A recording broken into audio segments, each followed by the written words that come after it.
সবাইকে স্বাগত জানাচ্ছি মেটলাইফ স্টেডিয়াম থেকে, যেটি বিশ্বকাপের জন্য বদলে গেছে new York new jersey stadium নামে। আর মাত্র কয়েক ঘন্টার অপেক্ষা, এখানেই কিন্তু ফাইনাল, দি ফাইনাল, যেখানে মুখোমুখি হবে আর্জেন্টিনা এবং স্পেন। এই মাঠের প্রথম ম্যাচ হয়েছিল ব্রাজিল মরক্কো ম্যাচ, আর শেষ হচ্ছে আর্জেন্টিনা স্পেন ম্যাচ দিয়ে। বুঝতেই পারছেন, ব্রাজিল আর্জেন্টিনা সবার খেলাই কিন্তু এখানে হয়েছে। বিশ্বকাপের 8 ম্যাচ এই মাঠে হয়েছে এবং এই মাঠ কিন্তু 2010 সালে তৈরি হয়েছে। নিউ ইয়র্ক জেটস এবং নিউ ইয়র্ক জায়ান্টস, আমেরিকান ফুটবলের দুই দল, তাদের হোম ভেন্যু এই stadium, new York new jersey stadium.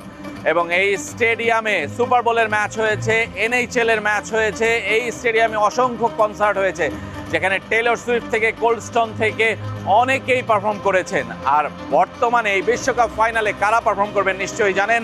Shakira, Madonna, BTS, এরকম আরও অনেক বিশ্বসেরা তারকারা কিন্তু এখানে আসবেন। ফুটবল তারকারা তো আছেন, মাঠের বাইরের বিনোদন জগতের এবং খেলার অন্য জগতের তারকারাও কিন্তু আসবেন এই ফাইনাল দেখতে। 30 বছর পর যুক্তরাষ্ট্রের মাটিতে বিশ্বকাপ ফুটবল এবং তার ফাইনাল যবনিকাপাত ঘটবে এই স্টেডিয়ামে। আর্জেন্টিনা স্পেন ম্যাচ দিয়ে 104 নম্বর ম্যাচ বিশ্বকাপের, তার জন্য পুরোপুরি প্রস্তুত এই স্টেডিয়াম। নানা আয়োজন কিন্তু থাকছে এবং স্বর্ণালী সাজে পুরো স্টেডিয়াম কিন্তু সেজেছে। দেখতেই পাচ্ছেন চারদিকে স্বর্ণালী সাজ। দ্য ফাইনালকে কেন্দ্র করে স্বর্ণালী ট্রফির জন্য যে লড়াইয়ে নামবে আর্জেন্টিনা স্পেন, ইউরোপ অথবা লাতিন আমেরিকা, কারা জিতবে সেই ম্যাচে। ভোগান্তি ভুলে চলে আসুন রিগালে। ওয়ারেন্টি সহ স্টাইলিশ কালেকশন নিয়ে রেডি রিগাল ফার্নিচার। নতুন কোন চ্যাম্পিয়ন পাবে না বিশ্ব, পুরনো চ্যাম্পিয়ন। ডাবল স্টার হবে কি স্পেনের নাকি 4th স্টার আর্জেন্টিনা? সবকিছুর উত্তর নিয়ে অপেক্ষায় এই new York new jersey stadium. আমি আছি সেখানে দাঁড়িয়ে এবং সেখানকার সবশেষ অবস্থা জানালাম। 82,500 মানুষ কিন্তু এই স্টেডিয়ামে বসে সাক্ষী হবে দি ফাইনালের।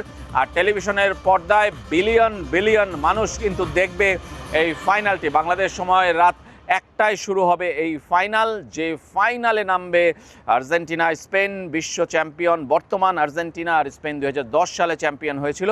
এই স্টেডিয়ামের বিশেষত্ব হলো যে নিউ জার্সিতে অবস্থিত এবং বিশাল স্টেডিয়াম, 8 থেকে 10 তলার উপরে কিন্তু এর উচ্চতা। গ্যালারি এতটাই বড় যে আসলে এখানে উঠে উপর থেকে নিচে খেলোয়াড়দেরকে মনে হয় লিলিপুটের মতো, কিন্তু তারপরও দৃশ্য কিন্তু খুবই অবিশ্বাস্য, অসাধারণ এই স্টেডিয়ামের ভিউ।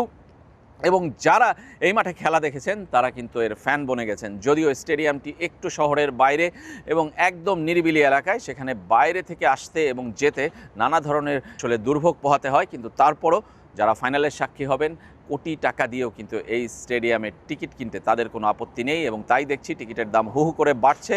এবং সব মিলে এই ছিল নিউ ইয়র্ক নিউ জার্সি স্টেডিয়ামের সবশেষ অবস্থা। বিদায় নিচ্ছি আমি Rezwanuzzaman, channel 24, new York new jersey stadium, যুক্তরাষ্ট্র।